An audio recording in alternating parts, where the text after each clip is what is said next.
मैंने खुद एक्सपीरियंस किया है। मेरे वाले साहब जो है ना वो लिवर पेशेंट है। अब उनकी जो मेडिसिन मिलती है वो मैं जब लेने गया, उन्होंने कहा जी ये बांग्लादेश की है, ये इंडिया की, ये पाकिस्तान की है। उन्होंने तीनों जो प्रोडक्ट हैं वो मेरे सामने रख दी कि अगर आप ये लेंगे इसकी ये प्राइस है, ये प्राइस, ये प्राइस है। अगर इंडिया की जो है ना वो 10 की है ना, तो जो पाकिस्तान की है वो समझे कि 8 की है, कम कीमत है, लेकिन उसकी क्वालिटी वो कहते हैं जी इसकी क्वालिटी अच्छी है, आप ये इंडिया वाली लें। उन्होंने मुझे ये सजेस्ट किया था और मैंने अपने जो ना फादर के लिए परचेज किया। अभी तक आप वो उस ब्यूरोक्रेसी से जिससे अंग्रेज़ ने जब उनके ब्यूरो जब यहाँ से उनका अहद ख़त्म हुआ, दौर ख़त्म हुआ, तो उन्होंने यहाँ काम करने वाले ब्यूरोक्रेट्स को कहा था कि आपको कोई एडमिनिस्ट्रेटिव पोस्ट नहीं है मिलने वाली, क्योंकि आप आज़ाद मुल्क में जा रहे हैं। यहाँ लेना चाहते हैं इंडिया पाकिस्तान में तो ले लें, वहाँ आपको एक साइड पे रखा जाएगा, आप कॉलोनीज़ के लिए बने। चाइना के साथ उसका क्लैश चल रहा है, लेकिन वो देखें वो चाहते हैं इसके साथ टेबल टॉक की जाए, लड़ना नहीं चाहते। जब हमको बात करते हैं वो कहते हैं जी आए सामने, क्योंकि उनको पता है हमारी इकोनॉमी स्ट्रॉन्ग नहीं है, हमारे पास इतने रिसोर्सेज नहीं है। अगर आप बाहर से सामान मंगवा के उसके पेच कस के गाड़ियां बेच के तो आप इसको ग्रोथ रेट कहते हैं, तो ये आर्टिफिशियल चीज़ें हैं। आपको ओरिजिनल चीज़ें पैदा करनी होंगी अपने मुल्क के अंदर। आज आप देखें कि आपकी एलसीज बंद हैं, तो पता चला आप तो कोई ऐसी चीज़ बना ही नहीं सकते, कहीं ना कहीं से आपको कुछ ना कुछ लेके उसको फिर आपको बनाना पड़ता है। जब इंडिया से ट्रेड की बात की जाती है तो पाकिस्तान में यूथ को या लोगों को ये दिया जाता है शायद इंडिया को फायदा हो रहा है। ये बताएं, इंडिया यूरोप के साथ ट्रेड कर रहा है, रशिया के साथ ट्रेड कर रहा है, और इंपोर्ट जितनी कर रहा है उतनी ही एक्सपोर्ट भी शायद कर रहा है। चाइना के साथ ट्रेड कर रहा है। हमारे पाकिस्तान के साथ अगर वो ट्रेड करता है, फायदा किसको होगा, हमें या उसे ज्यादा? नहीं, ज्यादा हमें फायदा है उसको। ठीक हो गया। अब देखें हमारे मुल्क के अंदर महंगाई है, आटा कितना महंगा है, चीनी कितनी महंगी है, टमाटर का अक्सर हम डिस्कस कर सोशल मीडिया पे देखते थे, यहाँ पे टमाटर 320 रुपए किलो है, वही साथ जो है ना वो एक स्टेप के ऊपर वो 20 रुपए किलो दे रहा है। अगर हम वहीं से लेंगे तो देखें एक आम आदमी को purpose and at the end purpose होता है कि एक आम आदमी को रिलीफ मिले। किसी भी मुल्क में, चाहे डेवलप्ड कंट्री हो, अमेरिका जैसा, आप सबको ना रोटी दे सकते हैं ना मकान दे सकते हैं, वहाँ भी कई लोग भूखे सोते हैं। तो क्या दे सकते हैं? अवेयरनेस, और वो है क्वालिटी एजुकेशन। जी तो दोस्तों, मैं हूं सुहेब चौधरी और आप देख रहे हैं मेरा और आपका YouTube channel real entertainment TV. आज की बड़ी खबर ये है कि इंडिया ना सिर्फ रशियन क्रूड ऑयल का लार्जेस्ट इंपोर्टर है, बल्कि उसको रिफाइन करके आगे यूरोप में सबसे बड़ी तादाद में वो उसे एक्सपोर्ट भी कर रहा है। ये एक बहुत बड़ी बात है। पाकिस्तानी पब्लिक से बात करेंगे, सुनने में ये आया था कि इमरान खान साहब को भी ऑफर थी 30% 40% डिस्काउंट पे रशिया ऑफर कर रहा था कि आप ऑयल लें, लेकिन हमने ना तो तब लिया ना अभी तक ले पाए हैं। पाकिस्तान क्यों नहीं अपनी मर्जी से फैसले कर पाता? इंडिया अगर अपनी मर्जी से डिसीजन लेता है, अपनी कंट्री के लिए ना सिर्फ डिसीजन लेता है बल्कि ओवरऑल जिसके साथ रिलेशन चाहता है, ट्रेड चाहता है, करता है, जिसके साथ नहीं चाहता नहीं करता। इसी वाले से पाकिस्तानी पब्लिक क्या ओपिनियन रखती है जानेंगे इस वीडियो में। जो मेरी पर्सनल ओपिनियन है वो मैं आपको बताऊंगा वीडियो के लास्ट में। चलते हैं वीडियो की तरफ और मिलते हैं वीडियो के बाद। अस्सलाम वालेकुम। जी वालेकुम सलाम। आपका नाम? शाहिद हुसैन। क्या करते हैं आप? मैं जॉब करता हूँ जी, गवर्नमेंट मुलाजिम हूँ। जबरदस्त। अच्छा, जिस टॉपिक पे वीडियो रिकॉर्ड कर रहे हैं वो टॉपिक ये है कि अगर ऑयल की बात करें, पाकिस्तान में दिन ब दिन पेट्रोल की कीमत बढ़ती है, दूसरे तमाम जितने भी ऑयल्स हैं उनकी कीमत बढ़ती है। रशियन ऑयल की अगर बात करें, जो कि रशिया यूक्रेन वार स्टार्ट हुई, बहुत से कंट्रीज़ के हवाले से अगर बात करें, उन्होंने ऑयल लेना बंद किया रशियन ऑयल, क्योंकि सैंक्शन थी रशिया के ऊपर। इंडिया ने उस टाइम पे ऑयल लिया। इस टाइम सबसे बड़ा जो सा उसका ऑयल का इंपोर्टर है रशियन ऑयल का, वो भी इंडिया है। और आगे यूरोप को बहुत तेज़ी से वो लार्जेस्ट सप्लायर बन गया है यूरोप को, जो उसे रिफाइन करके दे रहा है। क्या कहना चाहेंगे? ये अपॉर्चुनिटी हमारे पास भी होती, हम भी इसे अवेल करते, फ़ायदा उठाते? जी बिल्कुल, आप सही कह रहे हैं, हमें अवेल करनी चाहिए थी।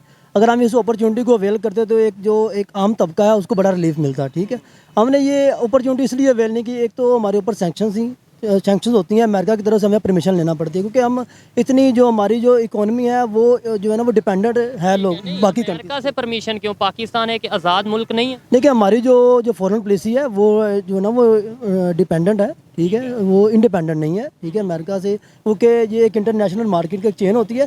जो इंडिया की आप बात करें, देखिए उसकी इकोनॉमी बहुत स्ट्रॉन्ग है। ठीक है, वो जो है ना इस लेवल पे है कि वो अमेरिका के साथ निगोशिएट कर सकता है। हम इस लेवल पे नहीं है, क्योंकि हमें हर चीज़ के लिए बाहर से हम जो है ना वो चीज़ें जो है ना वो हमें कर्जा लेना पड़ता है, हर चीज़ लेना पड़ती है। कर्जा लेंगे, पैसे लेंगे, डॉलर तो लेंगे, बाद हमें पूछना भी पड़ेगा। ठीक है, उनकी जो पॉलिसीज हैं हमें वो अडॉप्ट करना पड़ेंगी। ठीक आपने बोला इंडिया की जो पॉलिसीज हैं वो आज़ाद हैं, वो अपने फैसले कर सकते हैं, या इंडिया से अमेरिका से कोई बातचीत है वो कर सकते हैं। अब आपको पता है कि रशिया से भी डील चल रही है, मामला चल रहे हैं इंडिया के, और अमेरिका भी सबसे बड़ा उनका जो बिजनेस अलाय है, बिजनेस कह लें, उनके साथ कर रहे हैं। इवन चाइना के साथ साथ चल रहे हैं। जी, जी। क्या ऐसी वजह है कि इंडिया की पॉलिसी आज़ाद है, वो चाहे रशिया के साथ, चाहे वो ये अपना यूएस के साथ, चाहे वो अमेरिका चाइना के साथ, जिसके साथ दिल करता है वो डील करता है। हम अगर रशिया के पास जाते हैं तो यूएस नाराज़, अगर चाइना के पास जाते हैं यूएस नाराज़, यूएस के पास जाते हैं चाइना, हम तो फंसे हुए हैं। क्या ऐसी वजह है? अब देखिए, मुझे वहाँ पे जो हमारे अभी जो प्राइम मिनिस्टर हैं करंटली, उनकी बात जो है ना वो याद आ जाती है कि बैगर्स कांट बी चूज़र। ठीक हो गया। हम जो है ना वो देखिए, जो इंडिया है वो बहुत बड़ी इकोनॉमी बन चुका है। ठीक है, बहुत बड़ी मार्केट है वो इस टाइम। ठीक है, अब इंडिया, वहाँ पे अमेरिका के भी इंटरेस्ट हैं, जो चाइना है वो उसके भी इंटरेस्ट हैं। ठीक होगा, रशिया के भी इंटरेस्ट ट्रेड हो रही है वहाँ से। ठीक है, और हम उस लेवल पे नहीं पहुँचे। हम देखें, हम चीज़ें जो है ना वो एक्सपोर्ट ज़्यादा करते हैं, हमारी इंपोर्ट बहुत कम है। ठीक हो, हमें अपने इम्पोर्ट ज्यादा एक्सपोर्ट और ज़्यादा एक्सपोर्ट कम है। हमें अपनी इंडस्ट्री को बूस्ट करना होगा। फिर तब जाके जब हम देखेंगे हम थोड़े से स्टेबल हुए हैं, हम निगोशिएट कर सकते हैं, तब जाके जो हम जो है ना वो उनके साथ बातचीत कर सकते हैं। आपने 3 दफा इस वीडियो में ये बोला कि उनकी इकॉनमी बहुत बड़ी है, उन वो जो उनसे उनकी वो अपना मार्केट है आज़ाद ना, पॉलिसी है, इंटरनेशनल ये मार्केट है, वो। बन चुका है वो। कैसे वो बना? 1947 में, 1947 को भी पीछे छोड़ता हूँ, 1980s की बात करें, 90s की बात करें, हम यहाँ पे क्या एग्जांपल देते थे कि इंडिया में तो वॉशरूम नहीं है, इंडिया में तो गुर्बत बहुत है। आज हम कहते हैं जी वो बहुत बड़ी इकॉनमी है, वो इसलिए जो है रिलेशन पे कैसे हो गई? अचानक कोई एक जादू हुआ क्या? नहीं, जादू नहीं हुआ, इसके पीछे बड़ी रीज़न है। अगर वो मैं बात करना चाहूँ, देखें यहाँ पे जो हमारी पॉलिटिकल इंस्टेबिलिटी है ना, ये सबसे इम्पोर्टेंट फैक्टर है। आप देखें यहाँ पे अगर हम सिविलियन जो है ना गवर्नमेंट की या मिलिट्री जो है ना एस्टेब्लिशमेंट की इन्वॉल्वमेंट की बात करें तो देखें वो बहुत बड़े फैक्टर हैं। ठीक हो गया। अब देखें यहाँ पे सिविल गवर्नमेंट कितना अरसा रही है और जो मिलिट्री जो है ना वो गवर्नमेंट कितना अरसा रही है, ये फैक्टर बहुत बड़े फैक्टर हैं। इनको हर बंदा डिस्कस भी नहीं करता, बल्कि करना चाहिए, इसको बैक स्टेप पे लेके जाना चाहिए, तब जाके जो है ना वो चीज़ें जब स्मूथ चलेंगी, जब जो है ना चेंज ऑफ पावर जो है ना वो स्मूथ होगी यहाँ पे कंट्री के अंदर बाय लॉ होगी, तो फिर जाके हम जो है ना बाकी जो है ना कंट्री के मुताबिक अपने आप को जो है ना कम्पीट कर सकते हैं, मुताबिक लेके चल सकते हैं। अभी खबर ये चल रही थी कि शायद यूएस की तरफ से हमें, अमेरिका की तरफ से परमिशन मिल गई है, हम रशिया से ऑयल ले सकते हैं। आज हम ऑयल ले भी लें, हमें उस तरीके से फ़ायदा होगा जो उस टाइम पे जब रशिया यूक्रेन वार स्टार्ट हुई थी, सैंक्शंस थी रशिया के ऊपर, कोई कंट्री ऑयल नहीं था ले रहा। जब इमरान खान साहब ने बोला कि मैं लेना चाहता हूँ, मुझे इसलिए निकाला, उस टाइम पे लेते ज़्यादा फ़ायदा था, ये अपना बचत करते और दूसरे नंबर पे रिलेशन भी बेहतर होते, या आज जब हम ये डील करते हैं लेट्स सपोज तो फ़ायदा ज़्यादा होगा? नहीं, आज तो जो है ना वो फायदा और वो उतना हमें नहीं उस होगा। तरीके से हमें वो अपना रेट भी कम करेंगे या नहीं? वो जो टाइम था कोरोना का, एक जो है वो जो एक फैक्टर भी था और रशिया को ज़रूरत भी थी, हमें तब तेल बहुत सस्ता मिलना था, हमने वो एक चांस को मिस किया है। 40% सुनने में आ रहा था, 30 to 40% कंसेशन के साथ वो हमें दे रहे हैं। वो देखे ना, वो हमने कितना चांस मिस किया। अगर वही हमने चीज़ें वहाँ पे उनके साथ एग्रीमेंट किए होते तो आज वो तेल की जो कीमत कहाँ होती। अब देखिए, इस हुकूमत के लिए सबसे बड़ा एक चैलेंज है वो महंगाई है, उसके अंदर एक फैक्टर वो ना ऑयल है। हर बंदा जो है ना वो उसने बाइक पे निकलना है तो उसने जो है ना पेट्रोल डलवाना तो है। आपने बंदे की बात की है, फैक्ट्री कह लें, घर कह लें, कारखाने कह लें, कोई भी चीज़ है, बिजनेस कह लें, वो ऑयल के बगैर तो चल ही नहीं वो चल ही नहीं सकता। अब देखिए, अब सिर्फ ऑयल नहीं, अब गंदम का देख लें, पहली मरतबा इस मुल्क के अंदर बहरान आया, वो गंदम का आया। ये भी हमारी कल्चर कंट्री। एग्रीकल्चर कंट्री, और हम 8th लार्जेस्ट कंट्री हैं दुनिया के अंदर जो वीट जो हम प्रोड्यूस करते हैं, 8 जो ना लार्जेस्ट कंट्री। उसके बावजूद हमने जो है ना गंदम बाहर से मंगवाई, बहरान आया। ये भी हमारी जो है ना वो एक कहने की नेग्लिजेंसी है गवर्नमेंट की, पुअर जो है ना मैनेजमेंट से, पुअर मैनेजमेंट थी। अच्छा, इसके अंदर ये चीज़ बड़ी मुझे इंटरेस्टिंग लगी है कि जब कोरोना था और रशिया के हवाले से अगर बात करें, वार स्टार्ट हुई थी यूक्रेन की, तब सैंक्शंस थी, उस टाइम पे हमें 30-40% डिस्काउंट मिल रहा था, और लेकिन वो हमने अपॉर्चुनिटी अवेल नहीं की, इंडिया ने की। क्या यही फैसले, इस तरीके से ही फैसले हैं कि आज जो दुनिया की 5वीं बड़ी इकानमी बन गए और हम जो उनसे क्राइसिस का शिकार, इस तरह के फैसलों की वजह? ये तो एक कॉमन सेंस है ना कि यही फैसले हैं, राइट टाइम पे राइट डिसीजन किया उन्होंने, ठीक हो गया। तो जाके अब देखें वो कितना आगे निकल गए हमसे। हम देखें जो हमारी सिविल गवर्नमेंट है वो एक साइड पे है, जो मिलिट्री गवर्नमेंट है वो दूसरी साइड पे होती है। इसी शुरू से ही ऐसे होता जा रहा है। अगर हम बिल्कुल पास्ट की बात करें, स्टार्टिंग की बात करें, सीटो सेंटो की अगर बात करें, वो न्यूट्रल रहे। हमने अब देखें, इंतहाई माजरत के साथ, अगर इमरान खान साहब उस टाइम एग्रीमेंट करना चाह रहे थे, उनको किसने रोका? ये अदारों ने कहा, अदारों ने रोका, जिन्होंने भी रोका। तो ये चीज़ें जो है ना डिस्कस करने वाली हैं, ये चीज़ें रिजोल्व होनी चाहिए, ठीक होगा, तब जाके हम इंशाल्लाह हम जा सकते हैं। हमारे अंदर कैपेसिटी है, हर चीज़ आपको अवेलेबल है। लगता है कि होप बाकी है, देखिए, उम्मीद मैं बाकी एक गवर्नमेंट ऑफिसर भी हूँ, मैं स्टूडेंट भी हूँ, ठीक है। मुझे ये लगता है कि हमारे अंदर पोटेंशियल है, हम कर सकते हैं, we can do anything. For our country. आपको नहीं लगता अब ये जो इश्यूज हैं ये मेजर इश्यूज हैं, इंटरनेशनल इश्यूज, ये एजुकेटेड यूथ को ये चीज़ें डिस्कस करने की ज़रूरत है, जबकि हमारे मीडिया में ये दिखाया जाता है जी आज इमरान खान की घड़ी के बारे में क्या कहेंगे, यानी इस तरह के इश्यूज, चोर चोर वाले इश्यूज की बजाय ये प्रोपोगंडा करके एक जो यूथ था उसका टोटल माइंडसेट जो है चेंज कर दिया गया। एक नौजवान है, उसका क्या काम है इस चीज़ से, वो तो चीज़ों को समझे, उसके ऊपर डिबेट करे। अब दुनिया 90% कैसे डेवलपमेंट देखिए, मैं जब बैठ के एनालिसिस करता हूँ मुझे ये लगता है कि 90% जो चीज़ें होती हैं, जो हमें जो खबरें हैं वो जो ना करेक्ट जो ना पहुँचती नहीं है। ठीक है, हम और दूसरी बात ये सबसे मेन फैक्टर जो यूथ का है, हम खुद रिसर्च नहीं करते। ये चीज हम अगर खुद रिसर्च करें ना वो चीज़ों को, तो हमें पता चले कि हमें किस तरह जो है ना वो प्रोपोगेट किया जा रहा है चीज़ों को। कोई भी न्यूज आती है सुने उसे जरूर, लेकिन साथ ही इंटरनेट मौजूद है, आप चीज़ों देखें को सर्च वो करें ना। कि इंटरनेशनल मीडिया उसके बारे में इंटरनेशनल मीडिया देखिए, हमें हो नहीं है, हम सिर्फ सुनी सुनाई चीज़ों पे सोशल मीडिया के ऊपर जो खबर आई हम उसको देख के हम दूसरे के साथ डिबेट करना शुरू कर देते हैं, और ये बहुत गलत है। इस चीज़ को डिस्कस जैसे करना अभी चाहिए। रशिया के ऑयल की बात की, रशिया ऑयल पहले दे रहा है इंडिया को, इंडिया आगे दे रहा है यूरोप को। ऐसे ही आपको पता है मेडिसिन की अगर बात करें, हम इंडिया से देखने में तो ट्रेड नहीं कर रहे, लेकिन मेडिसिन हमारी वाया दुबई आ रही है, इवन सब्जियां हमारी दुबई से आ लेकिन रही जी हैं। मैं आपको इसकी एग्जांपल दे देता हूँ, मैंने खुद एक्सपीरियंस किया है। मेरे वाले साहब जो है ना वो लिवर पेशेंट है।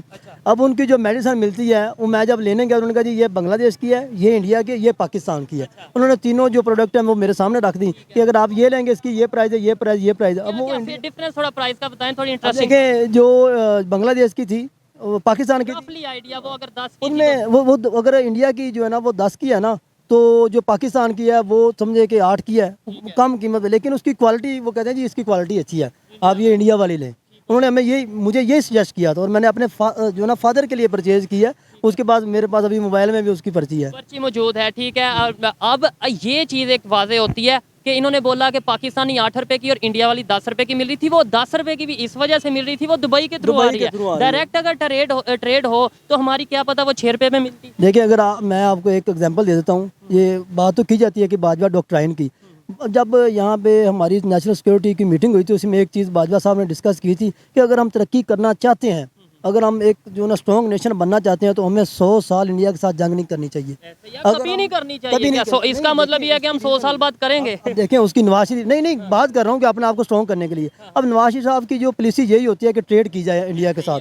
ट्रेड होगी तो चीज़ें सस्ती होती हैं, हम जो ना इम्पोर्ट एक्सपोर्ट बढ़ती है, क्योंकि वो हमारा नेबर कंट्री है। और ये एक यहाँ पे कंसेप्ट ये दिया जाता है, बड़ी इंटरेस्टिंग गपशप स्टार्ट हुई है। कंसेप्ट जब इंडिया से ट्रेड की बात की जाती है तो पाकिस्तान में यूथ को या लोगों को ये दिया जाता है शायद इंडिया को फायदा हो रहा है। ये बताएं, इंडिया यूरोप के साथ ट्रेड कर रहा है, रशिया के साथ ट्रेड कर रहा है, और इम्पोर्ट जितनी कर रहा है उतनी ही एक्सपोर्ट भी शायद कर रहा है। चाइना के साथ ट्रेड कर रहा है, हमारे पाकिस्तान के साथ अगर वो ट्रेड करता है, फायदा किसको होगा, हमें या उसे ज्यादा? नहीं, ज़्यादा हमें फ़ायदा है उसको। ठीक हो गया। अब देखें हमारे मुल्क के अंदर महंगाई है, आटा कितना महंगा है, चीनी कितनी महंगी है, टमाटर का अक्सर हम डिस्कस कर सोशल मीडिया पे देखते थे, यहाँ पे टमाटर 320 रुपए किलो है, वही साथ जो है ना वो एक स्टेप के ऊपर वो 20 रुपए किलो दे रहा है। अगर हम वही से लेंगे तो देखें एक आम आदमी को purpose and at the end purpose होता है कि एक आम आदमी को रिलीफ मिले, ले मैन जो पर्सन है ना उसको रिलीफ मिलना चाहिए। ठीक है, आपका अगर गवर्नमेंट की बात करें, आप पाकिस्तानियों से मोहब्बत करते हैं, तो मोहब्बत का जो सबसे बड़ा एलिमेंट ये है कि आप रिलीफ दें। आप मोहब्बत कैसी करते हैं कि आप पेट्रोल भी महंगा कर देते हैं, आटा भी महंगा कर देते हैं, और दूसरे नंबर पे आप ये कहते हैं जो इंडिया के साथ ट्रेड की बात करेगा वो शायद गद्दार हो जाएगा। ये कंसेप्ट कैसे चेंज होगा, होना चाहिए, नहीं होना चाहिए? मतलब देखें, हमें जो इश्यूज हैं, कोई भी इशू है वो टेबल टॉक के थ्रू, रशिया और दूसरे कई कंट्रीज के इश्यूज हैं, चाइना और इंडिया के इश्यूज हैं, ट्रेड उनकी रुक गई, चाइना और यूएस के इशू हैं, ट्रेड उनकी रुक गई। देखिए उनकी ट्रेड चल रही है, देखें उन्होंने अपनी जो इकोनॉमिक पॉलिसी है उसको इन्होंने एक साइड पे रखा हुआ है। वो बाकी जो सारे मामलात हैं, जो उनकी जो फॉरेन पॉलिसी है, जो डिप्लोमेसी है, वो एक साइड पे है, वो ठीक हो गया। वो उस चीज़ पे जाती ही नहीं है। वो बात जो है ना जंग जो है ना वो लफ्ज़ों की है। जंग हो भी जाती है पहले नंबर पे। आज के दौर में जंग मैं ये समझता हूँ इकोनॉमी की जंग है, ये हथियारों वाली टांगे उठाने वाली जंग तो रह ही नहीं अब गई। मेरी बात सुने ना, देखें गांव में ये एक मिसाल दी जाती है कि जो नंबरदार के जो नंबरदार होता है ना, कोई भी उससे लड़ता नहीं है। क्यों नहीं लड़ता? वो स्ट्रॉन्ग होता है।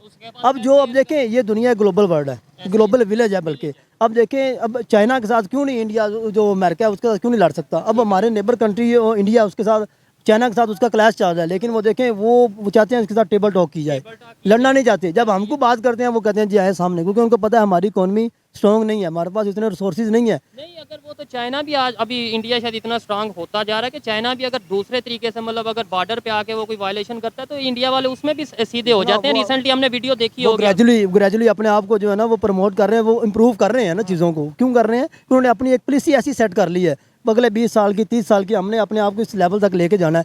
अब हम लॉन्ग टर्म पॉलिसी नहीं, सस्टेनेबल डेवलपमेंट गोल जिन्हें कहा जाता है, ठीक हो गया।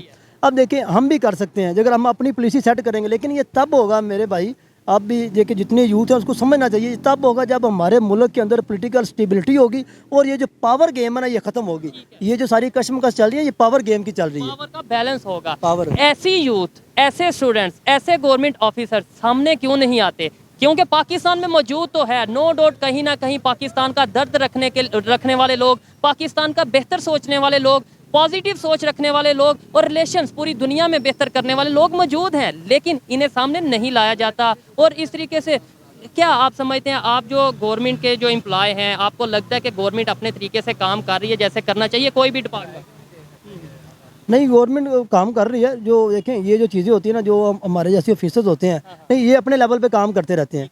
अब ये जो ऊपर जो गेम हो रही है इसका फैक्ट होता है, लेकिन जो एक जो तो मुलाजम तबका है ना वो उसके अपनी ड्यूटीज़ होती हैं, उसने अपनी करते ही रहना है, ठीक हो गया। एक चीज़ बड़ी इंटरेस्टिंग यहाँ पे फिर वाइंड अप करेंगे कि मेरा तो काम है इंटरव्यूज़ करना पब्लिक में जाके। किसी गवर्नमेंट सर्वेंट कोई ऑफिसर हो 18 स्केल का, 20 स्केल का, 19 स्केल का, या फिर कोई क्लर्क हो क्लास 4 का, कोई पीएन हो, इस तरीके से उन्हें के यहाँ बात करेंगे किस वाले से जी पाकिस्तान की जो पॉलिटिकल कंडीशन है, सिचुएशन, नहीं नहीं नहीं नहीं हम बात नहीं कर सकते, हम क्या आपको मना किया जाता है कि सरकारी मुलाजिम बात नहीं करेगा, अपनी राय नहीं देगा? नहीं, राय वो दे सकता है, उसको हक है, as a public right to जो ना स्पीक, राइट टू फ्रीडम उसको है, उसको अपना है चीज़ें। अब देखिए जितने भी ब्यूरोक्रेट्स हैं हमारे, वो जाके इंटरव्यूज देते हैं, अकेडमीज में जाते हैं और टीवी शोज में जाते हैं, जाके देखिए अगर वो लोग नहीं जाएंगे तो फिर लोगों को जो ना देखिए अब जितने जो हाई प्रोफाइल लोग जाते हैं, जो ब्यूरोक्रेट जाते हैं, जाके अगर वही लोगों को शोर नहीं देंगे तो फिर कौन देगा?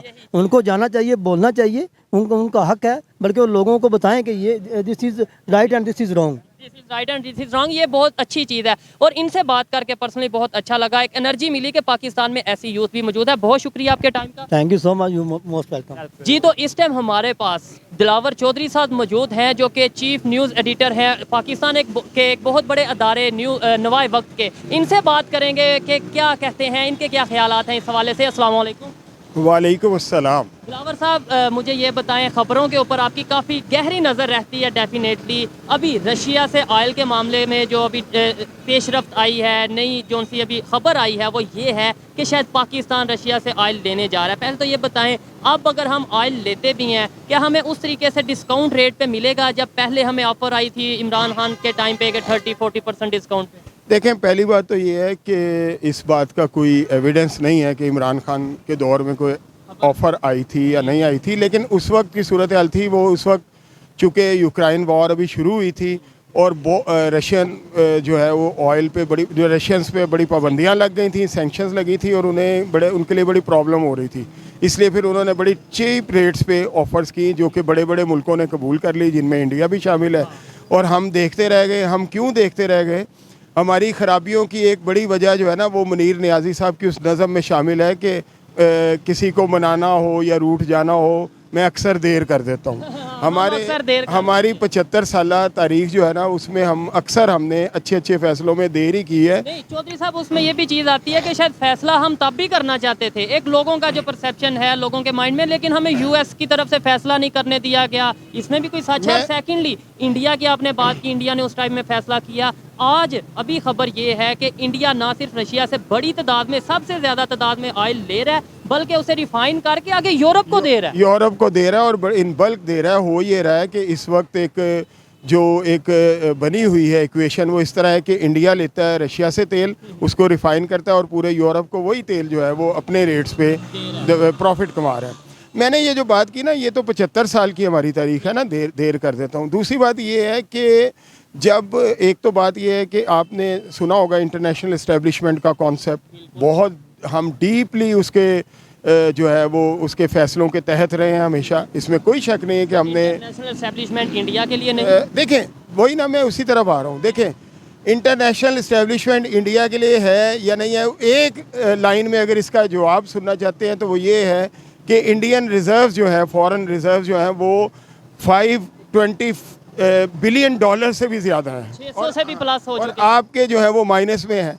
तो मैं ये बात नहीं करना चाहता कि मतलब आप देखें कि जो बंदा गरीब होता है ना, वो हमेशा अपने डोनर की तरफ देखता है और उस पर बड़ा असर होता है अपने देने वाले का। तो यही इस कॉन्टेक्स्ट में मेरी पहली बात को समझें कि 75 साल के अक्सर देर कहते, जो हमने फैसलों में देर की और हमारे जो फैसलों में बदनीयतियाँ भी शामिल थी, और हम जो बिल्कुल मतलब ना कोई इंफ्रास्ट्रक्चर यहाँ इस मुल्क में बनाया गया, इंडस्ट्रियल ना पॉलिटिकल इंफ्रास्ट्रक्चर, ना इंडस्ट्रियल इंफ्रास्ट्रक्चर, ना ट्रेड इंफ्रास्ट्रक्चर। हालांकि कॉर्नर का प्लॉट हमारे पास था। अगर किसी के पास कुदरती वसाइल हैं, ऑयल की शक्ल में, गैस की शक्ल में, किसी भी शक्ल ये कहना में, चाह रहे हैं कि पाकिस्तान की अगर इंटरनेशनल लोकेशन की बात करें ग्लोबली, तो हम बड़े वैल्यू रखते हैं। कॉर्नर का प्लॉट इस सेंस बहुत बड़ी वैल्यू का जो है हमारी ज्योग्राफी थी, और वो भी एक बहुत बड़ा एसेट था। हमने उससे भी फ़ायदा नहीं उठाया, बल्कि हमने एक माजरत के साथ सी पैक से क्या फायदा उठा रहे हैं? वो तो चाइना ही उठा रहा है। हम सेंट्रल एशिया के साथ जो कनेक्ट था, इवन इंडिया के साथ रिलेशन बेहतर रखते हैं, तो उन्हें भी वो हम सी पैक से हम फ़ायदा उठाएं तो तब ना, जब हम उसे बनने दें। जो पिछले 3-4-5 साल में सी पैक के साथ हुआ है, और उसका असर जो पाकिस्तान चाइनीज़ रिलेशंस पे पड़ा है, अब उसको हम मेंड करने की कोशिश कर रहे हैं। अब हम उनको बड़ी यकीन दहानियाँ करा रहे हैं, लेकिन जो एक तरह का जो एक एतमाद का बहरान जो पैदा हुआ है, वो अभी तक उस नहज पे नहीं दोबारा आ सका, उस पोजीशन पे नहीं आ सका जिसमें हम ये कह सके कि हम इस वक्त भी बहुत अच्छा दोस्ताना स्टेटस एंजॉय कर रहे हैं चाइना के साथ। हम तो अपनी बुक्स में बचपन में छोटे छोटे थे, मैट्रिक की 8th की बुक्स में पढ़ते थे पाकिस्तान चाइना की दोस्ती को, हिमालय से ऊंची, लोहे से मजबूत, ये वो, और आज जो उनसे क्या K2 से ज़्यादा है। हाँ, K2 से ऊंची इस तरीके से, ठीक है। और आज आप ये कह रहे हैं कि हम दोस्ती उस तरीके से एंजॉय नहीं कर रहे। कहाँ पे फ़र्क आ गया? हमें ये बताया गया इंडिया तो चलो दुश्मन हो गया, इसराइल दुश्मन हो गया, US दुश्मन हो गया, नो डाउट पैसे वहाँ से लेते हैं, लेकिन दुश्मन भी हो गया, ठीक है। चाइना कैसे अब जो सा रिलेशन खराब? ये बातें आप पढ़ते रहे हैं, लेकिन अगर आप उसके साथ साथ जो अमली इकदाम हैं उन पर भी नज़र डालते तो आपको अंदाज़ा होता कि ये बातें तो हैं बहुत ज़्यादा, लेकिन जो अमली इकदाम हैं वो ये है कि हमारी सारी की सारी मूव्स जो है वो वेस्टर्न ओरिएंटेड रही हैं। हम जब इंटरनेशनल इस्टेब्लिशमेंट की बात करते हैं तो उसमें चाइनीज़ नहीं है शामिल, ठीक है ना। एक कॉन्सेप्ट जो है कि सॉफ्ट पावर कॉन्सेप्ट जो है वो चाइना ने दिया कि फ्रेंड्स भी हों और साथ मिलके काम भी करें, जबकि हम रहे हैं पोस्ट कॉलोनियल असर में वेस्ट के, ठीक है। सारे काम हमने जो जंगों, अफ़गानिस्तान की जंगों से लेके और इमदादों के चक्रों में पढ़ के जो सारे काम पैसे लेके जहाँ जो हमें कहता था हम करते थे। मैं ये कहना नहीं चाहता कि, लेकिन बात ये है कि हम में और एक क्लाइंट स्टेट में हमने कभी फ़र्क नहीं रखा अभी भी। तो इसलिए जो हमने जो काम किए, जो हम जिसके असरअंदाज हैं अभी भी आपके जो एलीट्स हैं। अब एक रीज़न और भी है, वो ये है कि आपके जितने भी एलीट्स हैं उनकी प्रॉपर्टीज़, उनके तमाम स्टेक्स, उनके तमाम जो भी चीज़ें हैं, असासे एसेट्स हैं, वो तो वेस्ट में हैं, चाइना में तो नहीं है।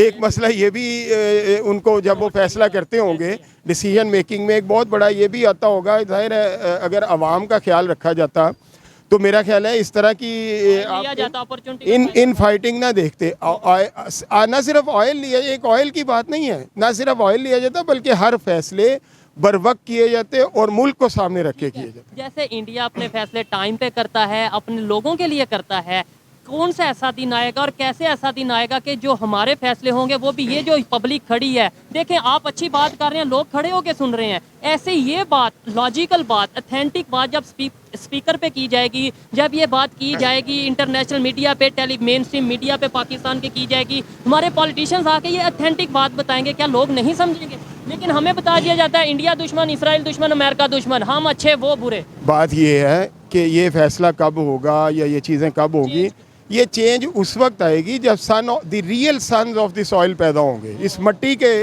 असल बेटे पैदा होंगे जिनका जीना मरना इस मिट्टी के साथ है। ये नहीं है कि जो सियासत तो यहाँ करें, पैसा यहाँ बनाएं, सियासत करें या बड़े बड़े ओहदे यहाँ एंजॉय करें और फिर उनका आखिरी आराम का दुबई जाके बन जाए, लंदन जाके बन जाए। ये वो लोग नहीं करेंगे, ठीक है ना। आखिरी आराम का मेरा मतलब है मुशर्रफ साहब की बात कर लें, इसके अलावा बॉडी तक जो है वो देख लें, इवन इल्ताफ हुसैन की बात कर लें, जो भी बड़े बड़े लीडर हैं, हम अभी नवाज शरीफ साहब की बात कर लें, किसी की भी सिर्फ लीडर्स की बात ना करें बल्कि कई जो नॉन पॉलिटिकल कैपेसिटी के लोग हैं वो भी यहाँ रहना पसंद नहीं कर रहे, जिनके जजीरे हो जाते हैं, जजीरे खरीदते हैं। लेकिन बात आपने एक कहानी आपने बताया, आपने बहुत सारी बातें पढ़ी हैं चाइनीज़ और पाकिस्तान के रिलेशंस की। एक बात आपने वो भी एक कहानी तारिक बिन ज़ियाद की भी पढ़ी होगी, जिसने कश्तियाँ जला दी थी। तो यहाँ पे वही लोग अब इस मुल्क के लिए कुछ कर सकते हैं जो बाहर की कश्तियाँ जला दें, जिनका जीना मरना यहाँ हो, जिनके बच्चे भी यहाँ हो। ये नहीं सिर्फ प्रॉपर्टियाँ यहाँ ना हो, बल्कि जो हकीकी आज़ादी या गैर हकीकी आज़ादी में किसी सियासत में नहीं पढ़ना चाहता हूँ, उनके भी सारा स्टेक्स यहाँ पे हों। ठीक है, फिर ये है कि वो बाहर की कश्तियाँ जला दें, उनको पता हो हमारा जीना मरना यहाँ है।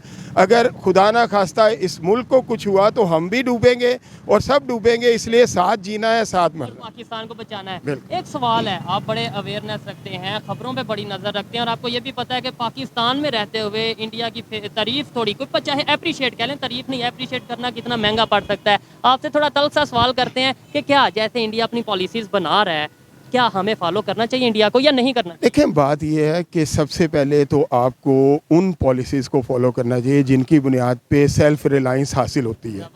ठीक है ना। अब हम एकदम से ये सोचें कि हमारे पर नहीं है और हम बाज की तरह उड़े, ईगल बन जाएं, शाहीन बन जाएं, नहीं। हमें सबसे पहले अपने बालों पर पैदा करने हैं, बड़े ही सब्र और तहम्मुल के साथ हमें वो सारे इंग्रेडिएंट्स पैदा करने हैं, जिसमें क्वालिटी क्वालिटी एजुकेशन भी शामिल है, जिसमें इंडस्ट्रियल इंफ्रास्ट्रक्चर भी शामिल है, जिसमें ट्रेड इंफ्रास्ट्रक्चर भी शामिल है, जिसमें जोग्राफिकल अपॉर्चुनिटीज़ को कैसे हमने अपने मुल्क के मफाद में सही तरह जिसको हमने करना है। यूथ अवेयरनेस तो है ही, वो तो सारी चीज़ें क्वालिटी एजुकेशन होगी ना। आप देखें, लोगों को रोटी कपड़ा मकान के नारे यहाँ बड़े लगते रहे, मुफ्त आटे मिल रहे हैं, लंगर खाने भी बने। मैं समझता हूँ लोगों को क्वालिटी एजुकेशन दे दें, अवेयरनेस वो अपना भला और बुरा खुद ही जान लेंगे। मतलब आप सबको किसी भी मुल्क में, चाहे डेवलप्ड कंट्री हो, अमेरिका जैसा, आप सबको ना रोटी दे सकते हैं ना मकान दे सकते हैं, वहाँ भी कई लोग भूखे सोते हैं। तो क्या दे सकते हैं? अवेयरनेस, और वो है क्वालिटी एजुकेशन। अवेयरनेस दे देंगे ना तो लोग बाकी अपने राइट्स खुद ले लेंगे, जिसमें हेल्थ भी है, जिसमें और चीज़ें भी हैं, जिसमें बाकी सारी बेसिक एजुकेशन भी है, वो खुद ले लेंगे।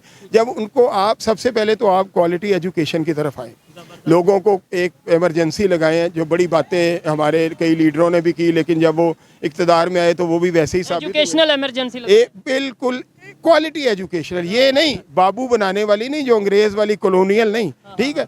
दूसरा, आप ये जो कॉलोनियल रेजिड्यू है, अभी तक लैंड रिफॉर्म्स नहीं आप कर सके, अभी तक आप वो उस ब्यूरोक्रेसी से, जिससे अंग्रेज़ ने जब उनके ब्यूरो जब यहाँ से उनका अहद ख़त्म हुआ, दौर ख़त्म हुआ, तो उन्होंने यहाँ काम करने वाले ब्यूरोक्रेट्स को कहा था कि आपको कोई एडमिनिस्ट्रेटिव पोस्ट नहीं अब मिलने वाली, क्योंकि आप आज़ाद मुल्क में जा रहे हैं। यहाँ लेना चाहते हैं इंडिया पाकिस्तान में तो ले लें, वहाँ आपको एक साइड पे रखा जाएगा। आप कॉलोनीज़ के लिए बने थे, तो आप लैंड रिफॉर्म्स की तरफ आएँ, क्वालिटी एजुकेशन की तरफ आएँ।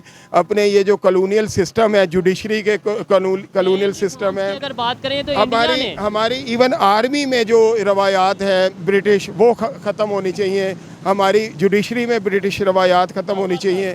हमारे मुल्क के अंदर, हमारे कॉन्स्टिट्यूशन में, हमारे पुलिस लॉज में, हमारे जो सिविल लॉज है, सब में, हर तरह में अपने इस मुल्क के इंग्रेडिएंट्स जो हैं वो शामिल होने चाहिए। इस तरह आगे एकदम से, मतलब हम अब आप सोचे कि इंडिया एक बड़ा मुल्क भी है, उसको ये भी एज हासिल है, हमें ये भी देखना है। हम बड़ा मुल्क तो और 60 से था, डेवलपमेंट वो अभी तेजी से करने लगा है, नहीं तो 80s 90s में 70s में हम एग्जांपल देते थे कि भाई वहाँ, बल्कि 90s तक डॉक्टर इशर हुसैन अपनी किताब में कहते हैं कि 90s तक पाकिस्तान जो है वो ज़्यादा तेज़ी से तरक्की कर रहा था। लेकिन बात ये है कि वो तरक्की तो हम कर रहे थे, आज भी हम तरक्की के जो पैमाने बनाते हैं ना, वो ये है कि जी आपका ग्रोथ रेट देख लें। भाई आप ये देखें, आप ग्रोथ रेट भी छोड़ें, सारी बातें एक दूसरे से आजकल ग्रोथ रेट की लड़ाई हो रही है।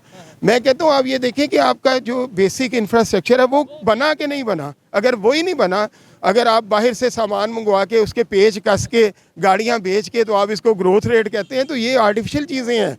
आपको ओरिजिनल चीज़ें पैदा करनी होंगी अपने मुल्क के अंदर। आज आप देखें कि आपकी एलसीज बंद हैं, तो पता चला आप तो कोई ऐसी चीज़ बना ही नहीं सकते, कहीं ना कहीं से आपको कुछ ना कुछ लेके उसको फिर आपको बनाना पड़ता है।